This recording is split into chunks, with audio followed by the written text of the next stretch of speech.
responding to the challenge of an aging population, Dr. Matthew Dornan will explore how policymakers can respond to the dual challenges of longevity and labor market transformation. The speaker for the session, Mr. Matthew Dornan, is a senior economist at the Social Protection and Jobs Global Practice at the World Bank. His work focuses on social protection, skills and labor market policy, and migration, with a particular focus on Malaysia, where he leads the World Bank's engagement in these areas.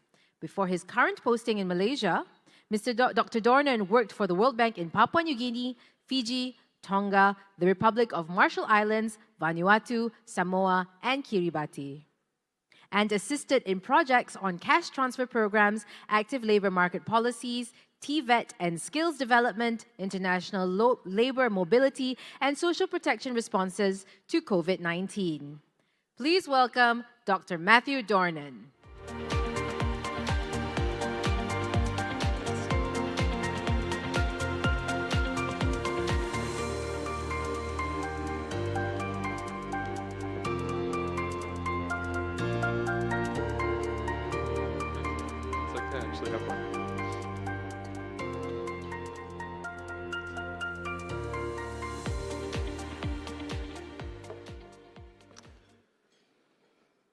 Well, good morning. So we've heard over the last day and a half all about the demographic changes that Malaysia faces, that it's already experiencing. Never before have humans lived for so long. Never has life expectancy been higher. So this really is all unprecedented, unparalleled. And at its heart is a health and a development triumph. Humans across the world are on average healthier than ever before. And that's due to advances in medicine, it's due to better access to health services, it's due to better nutrition. All of which has been underpinned by increasing incomes and increasing prosperity. In 1995, for example, 35% of the world lived in extreme poverty. That figure is now down to less than 10%. And this has all been achieved despite all the many challenges that we face, a changing climate, economic precarity, rapid technological change. So what I want to talk to you about over the next 40 minutes or so is what ageing means for the labour market. And I'm going to structure my presentation as follows. I'll first discuss the economic impacts of societal ageing, and we heard this already discussed in the session yesterday afternoon. I'll proceed to discuss what that means for how long people work. I want to discuss gender gaps in the workforce, given that these are significant in Malaysia. And I want to finish with some policy priorities. So, first of all, how big is the economic challenge that we face as a result of population ageing? Now, I think the first thing to note is that ageing is not unique to Malaysia. This is really a global phenomenon that we're talking about. It's occurring across the world and in every single region, with the possible exception of sub-Saharan Africa, although even there we are seeing a slow uptick in the population aged 65 and above. So, it's not a challenge that's unique to Malaysia. That said, the extent and the pace of ageing is particularly significant in certain parts of the world. The extent of ageing is most significant in high-income economies, and the pace of ageing is most rapid in East Asia. And that's shown in this chart on the left. You can see that we see the increase in the population aged 65 and above. East Asia is the blue line there. So we're seeing a more rapid increase here than in other parts of the world. Why is that occurring? Well, it's driven by increasing life expectancy, which is a good thing, coupled with falling fertility rates. And on their own, this is often considered an issue or a problem, especially when fertility drops below replacement level, which it has here. But I think what we need to bear in mind is that falls in fertility globally are also associated with many positive developments. They're associated with higher levels of female education. They're associated with higher levels of female labour force participation, with greater control over reproductive rights. So both drivers of population ageing, longer life expectancies and falling fertility, are again especially evident in East Asia, and that is the result of economics. It's a result of rapid economic development that the region has experienced and which Malaysia has experienced. One significant difference between East Asia and high-income economies in Europe or in North America is that ageing is occurring more rapidly and at lower income levels than it has in the past. So the transition from what's called an ageing to an aged society. An aging society is one with 7% of the population aged 65 and above. An aged society is one with 14% of the population aged 65 and above. That transition is set to take place in Malaysia over a period of 23 years. The same demographic transition took 115 years in France, 73 years in my own country, in Australia, 69 years in the United States. And you can see those differences in the chart on the left here. Malaysia is highlighted by the red box. Most high-income economies are in orange or yellow, although they're not all high-income economies. You also have China there. Thailand is actually aging much more rapidly than Malaysia is. In addition, aging in Malaysia is happening at a much lower income level than it has in most OECD countries. And that is shown in the chart on the right there. Malaysia is highlighted in yellow. So it shows that Malaysia will be about half as rich as the United States when its working age population peaks as a proportion of the total population. So again, that pace of ageing is a result of Malaysia's rapid economic development. Life expectancy here at independence was 55 years of age. It's now about 77 years of age. Fertility rates have fallen. They're 1.6 children per woman now. They were 6.36 children from women at independence. So, what are the implications of ageing for the economy? The main channel through which ageing affects the economy is through the labour market. Ageing reduces the proportion of the population which is of working age. Conversely, it increases what is called the dependency ratio, or the proportion of the population which is either under 15 years of age or age 65 and above. And I think it always helps to put these things in practical terms. So to give you a very practical example, focusing on the old age dependency ratio, which is a subset of that aggregate dependency ratio. Currently in Malaysia, there is about one older person, aged 65 and above, for 10 working age Malaysians. By the year 2050, that figure will fall to one older person to every 4 working age Malaysians. So a very significant drop. And that has implications across the board. At the household level, it means that on average, those who are working, they're more likely to support more family members who are not working. They'll have more dependents, whether they be children or whether they be older persons. It has an impact at the societal level. Society has to care for more people, both financially, but also directly through care services. And it has to do so with fewer economically active individuals contributing to income generation. And as a result of that, with a smaller tax base. So for these same reasons, a higher dependency ratio lowers economic growth. Again, fewer people in the population are economically active, so it follows that the output or the production of the economy will fall than relative to that which would have been the case otherwise. And that again has implications for government revenue. The tax base will be smaller, and it will be smaller at exactly the time that demand for government spending increases.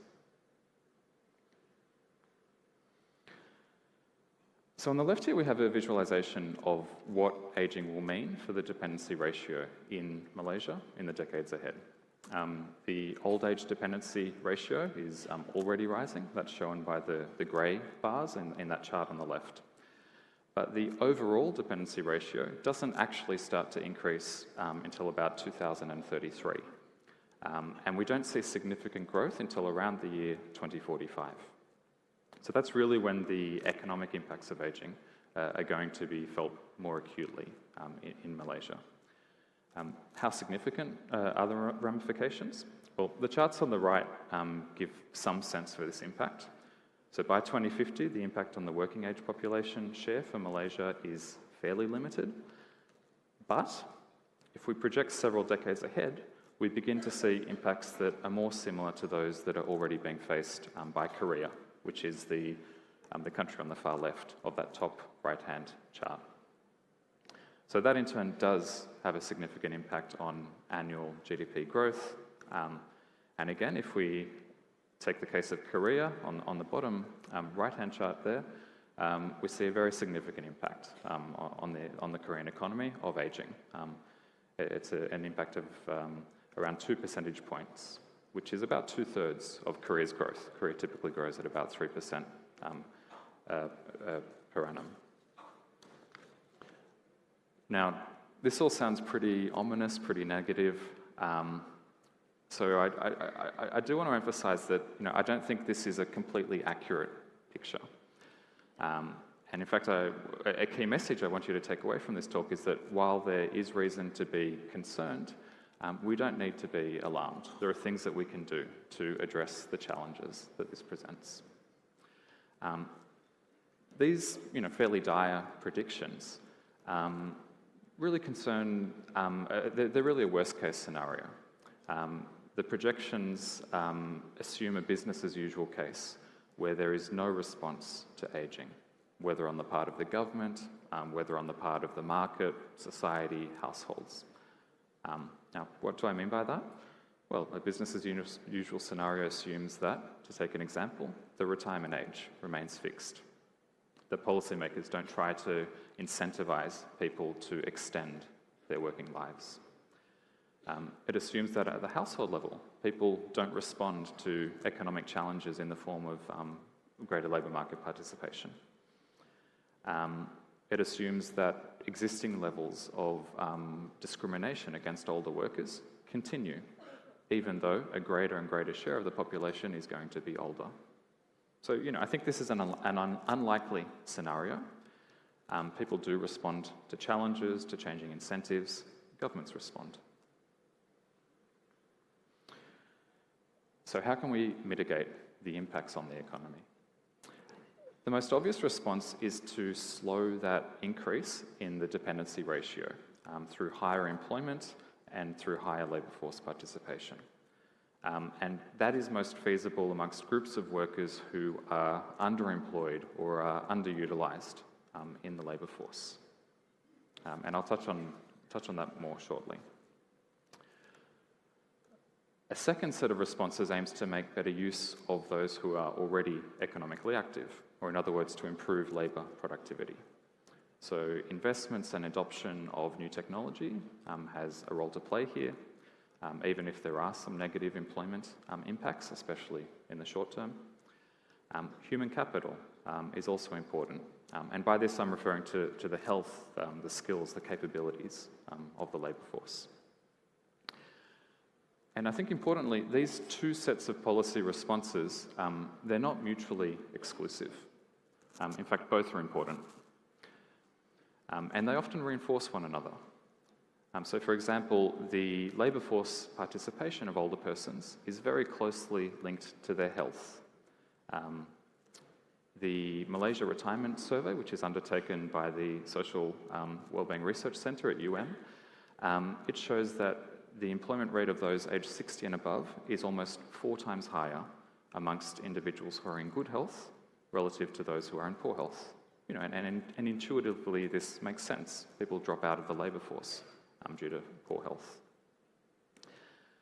At the same time, and as we heard this morning in fact, remaining active is an important determinant of your health outcomes. And employment, of course, is one way to remain active. Not the only way, but it is a very significant way. So the two intersect with one another.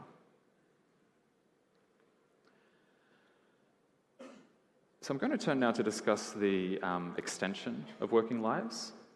This is one of those contested topics or hot topics, which often generates a lot of heated debate. And I think a reason for that is that the retirement age is often not just about when someone stops working. It's also about when someone gets access to a pension. So there are very clear financial implications for those who are impacted. And in the case of Malaysia, this is particularly pertinent in the case of civil servants who are under the defined benefit scheme. They were contracted with a certain retirement age in mind, after which they were entitled to a pension. So changing those rules is obviously disadvantageous to them. It's a little bit different in the case of EPF, given it's a defined contribution scheme.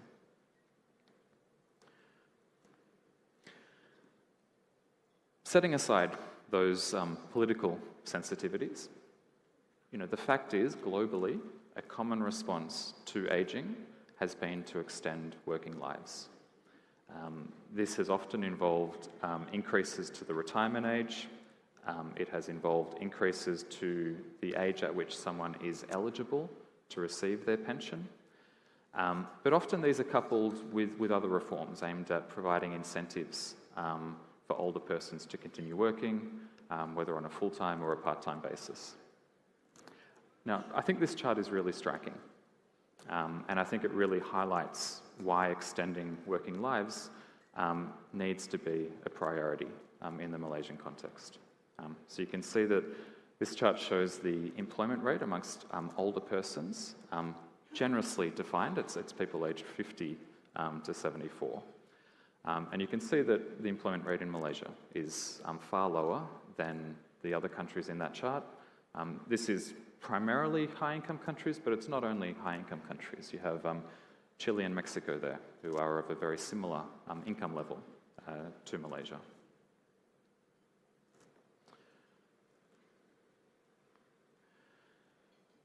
Now, before going any further, I want to address or to dispel two myths about the employment of older persons. One common misperception when it comes to older workers is that they are not productive, although they don't have the capability to meaningfully participate in the labour market. Now, obviously that's a sweeping generalisation.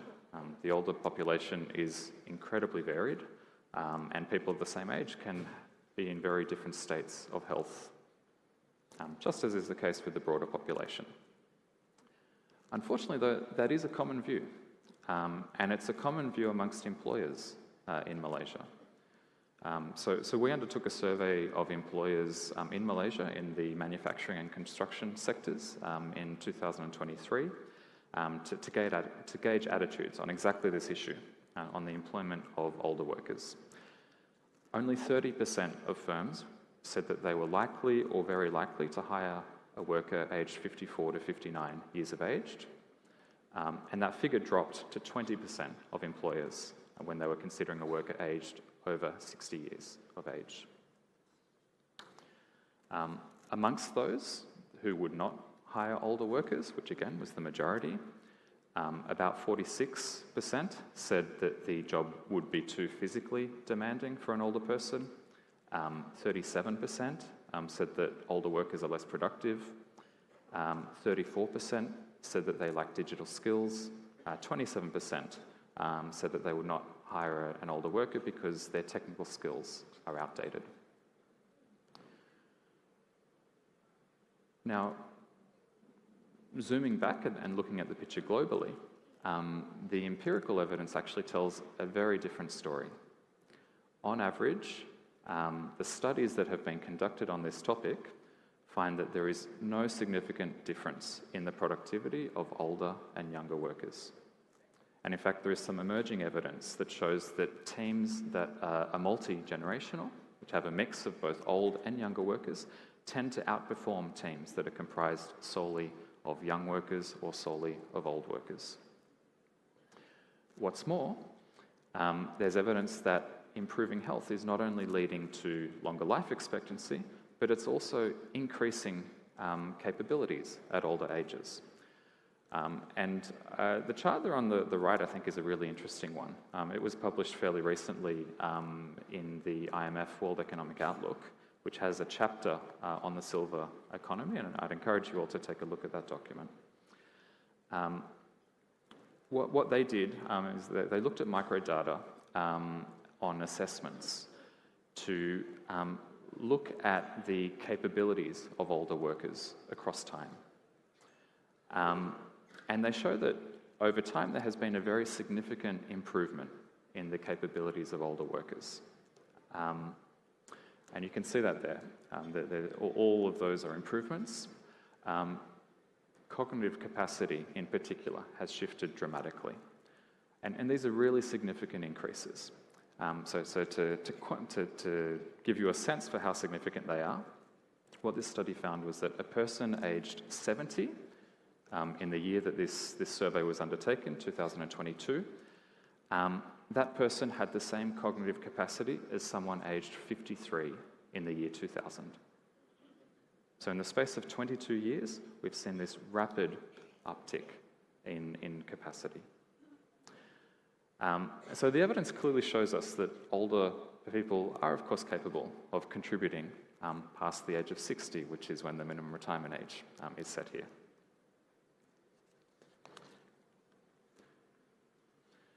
The second misconception about older workers is what is sometimes called the lump of labour fallacy, or the idea that employment of older persons means that they are taking jobs away from younger people. And I saw that there was a question asked yesterday which sort of, I think went to this point.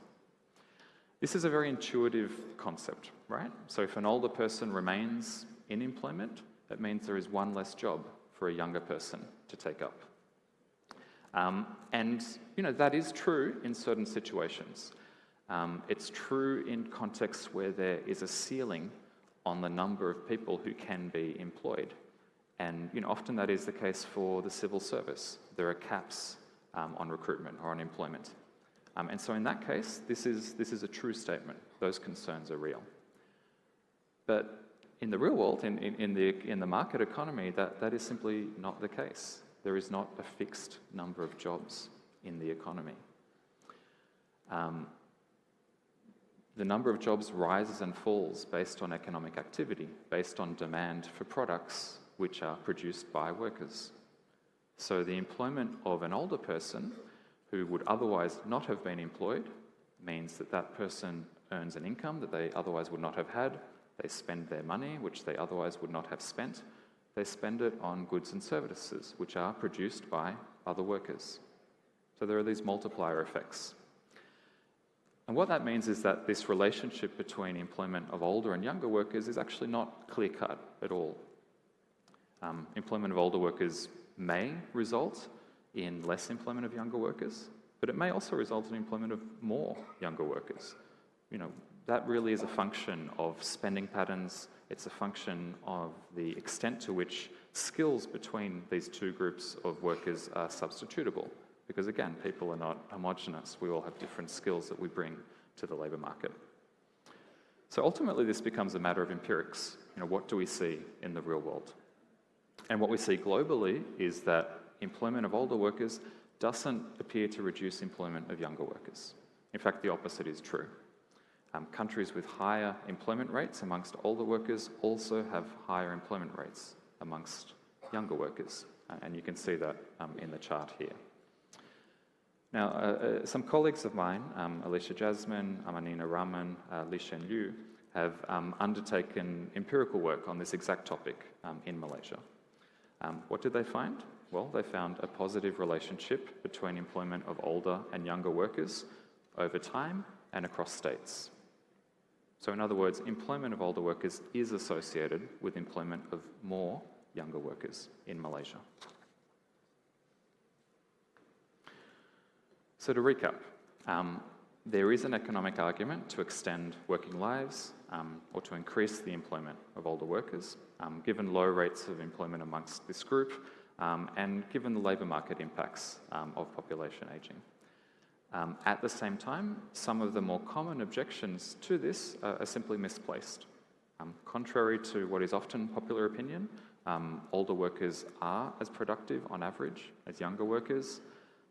That's especially true in roles that are weighted towards more cognitive tasks, which is the direction that employment has been moving in Malaysia.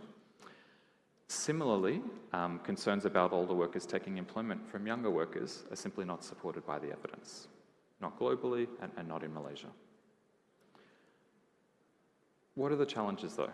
Why is employment of older persons so low in Malaysia? Well, one factor are rules and norms relating to retirement and to pension access, which also, of course, impact employer perspectives. So globally, Malaysia's minimum retirement age is on the low side. It's lower than those of countries like Chile and Mexico, which are of a similar income level. It's lower than is the case in most high-income countries. In my own country, Australia, the retirement age is 67. But what is especially low in Malaysia is the age at which people can actually access their retirement savings. And you can see that in the chart on the right. And this is problematic for multiple reasons. It's problematic from the standpoint of financial protection of older persons. I think, and if I recall correctly, the statistic is that 40% of EPF members have spent their EPF savings within 5 years of accessing them. This is an absolutely horrifying figure, and EPF colleagues can correct me if that figure is slightly off, but it is a very high percentage. But this is also problematic from a labour market perspective, because it means that the system encourages people to withdraw from the labour market. Now, that's not to say that there hasn't been any change. There has.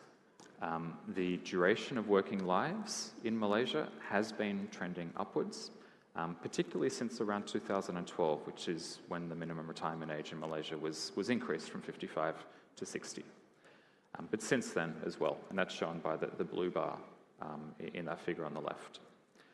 And this has broadly tracked the increase in life expectancy, which in the same bar is in light blue, and you see the impact of COVID had a very significant but short-term impact on life expectancy here.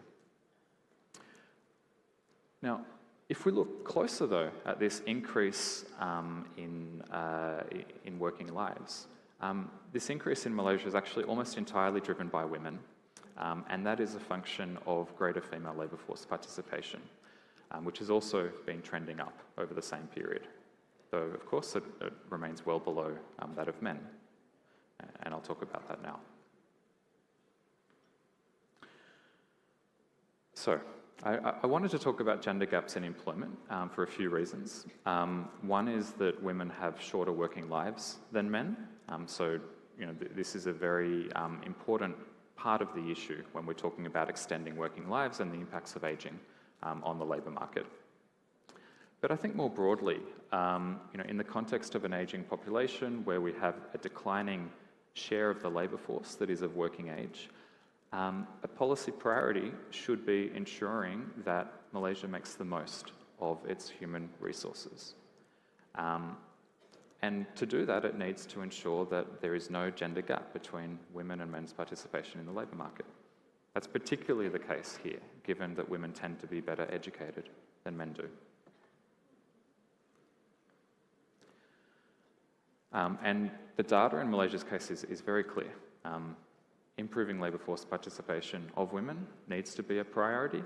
It is a priority of the governments. It's in the 12th Malaysia Plan. I expect it will be in the 13th Malaysia Plan as well as a target. Malaysia has one of the highest gender gaps in labour force participation of any country in East Asia. You can see that in the chart on the left. That gap is higher than is the case in most high-income economies, and it's also higher than in many other upper middle-income economies like Malaysia's. Again, I've included Chile there as a country with similar income level. What drives that gap? Well, comparing female labour force participation by age across countries, which we do in the right here, you can see that in Malaysia's case, women drop out of the labour force from around the age of 45 onwards, and that's not the case for the other countries in that chart. It's not the case for Korea, not the case for Singapore, not the case for Japan, Australia, Chile. This chart shows exactly the same pattern, but here it shows male labour force participation as well, which is shown by the triangle markers there, and the gender gap in labour force participation shown by the columns. That gender gap is high across almost all ages. You can see that there is a jump for those who are in their 30s. That's often associated with women withdrawing from the labour force when they have children. But you see again that it actually climbs quite significantly from the age of 45 onwards. And it only falls at around the age of 60, and that's because men also withdraw from the labour market at that age.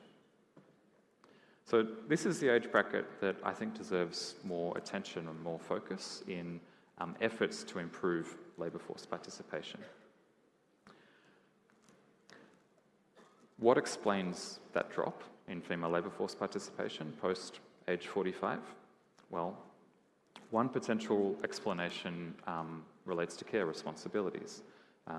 This is something that affects women across the board. I just mentioned it affects women in their 30s. But it also affects women who are over the age of 45. These women may be busy caring for elderly parents, or they may be part of what is sometimes called the sandwich generation, or the generation which performs care duties for children as well as for older parents. And this is also a group that is less likely to have participated in the labour market. So female labour force participation has been trending upwards for some time.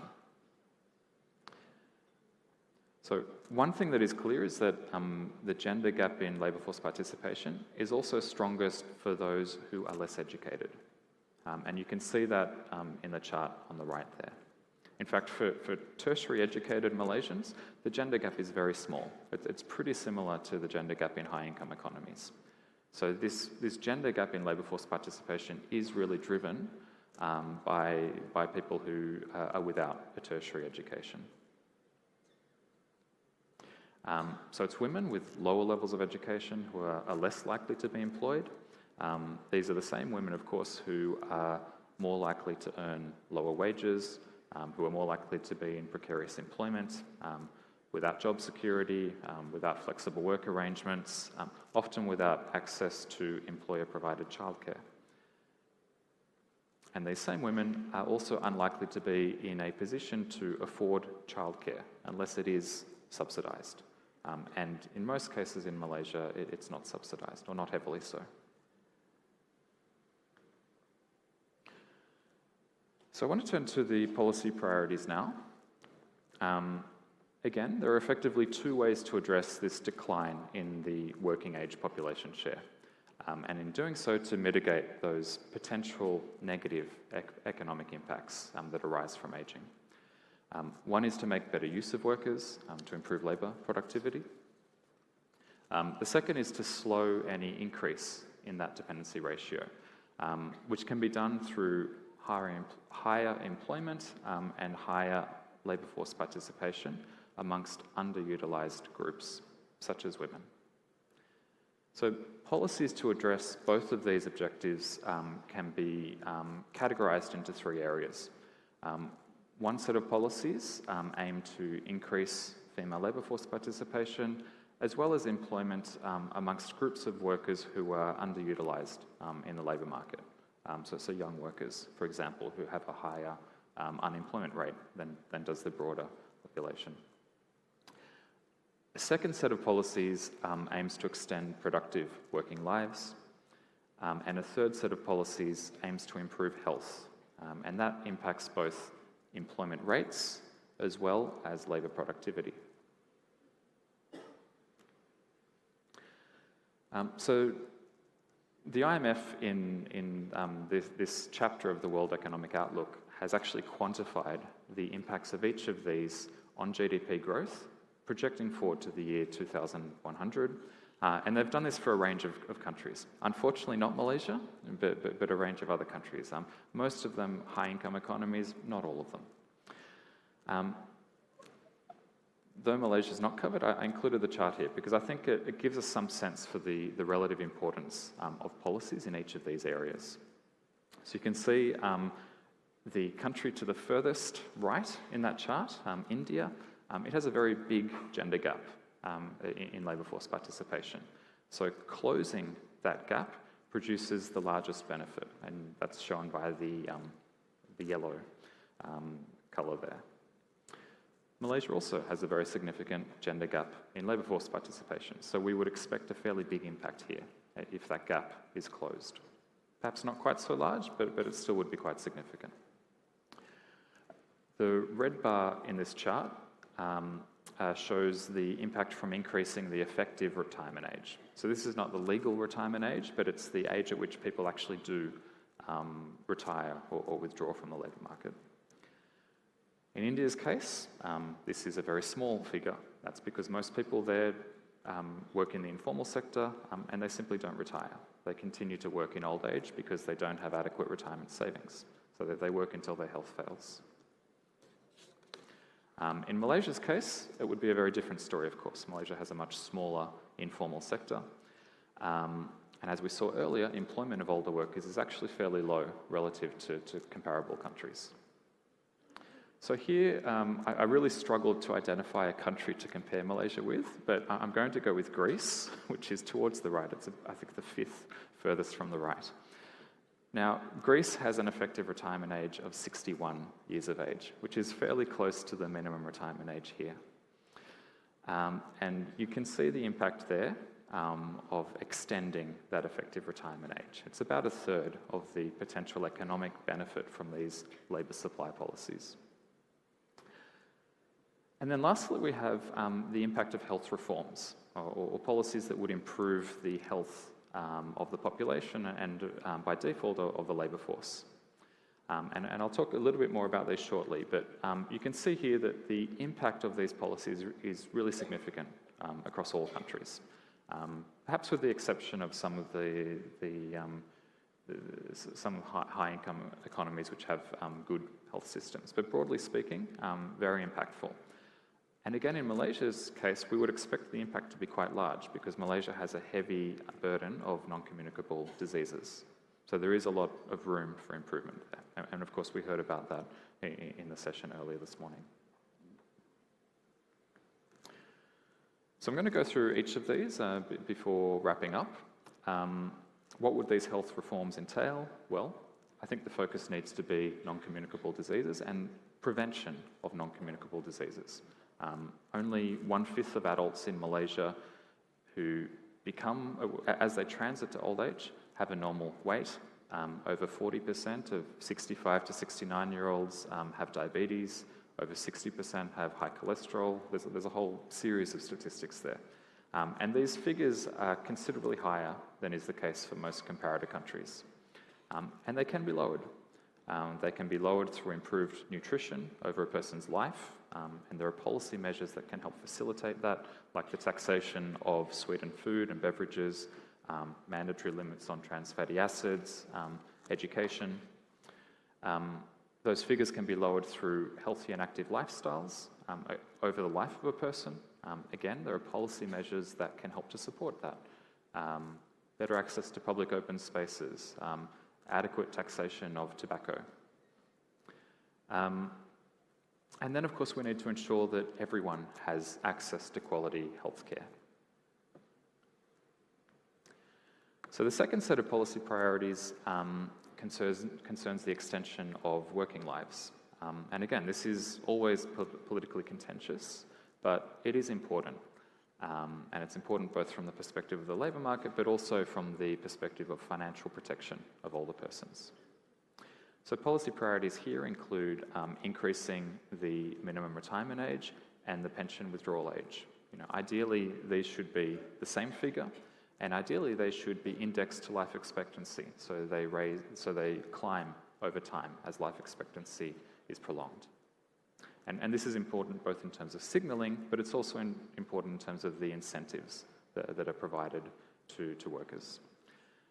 A second policy priority involves providing incentives to firms to employ older workers, as well as support for the implementation of firm-level age management strategies. And Singapore actually is a leader here globally.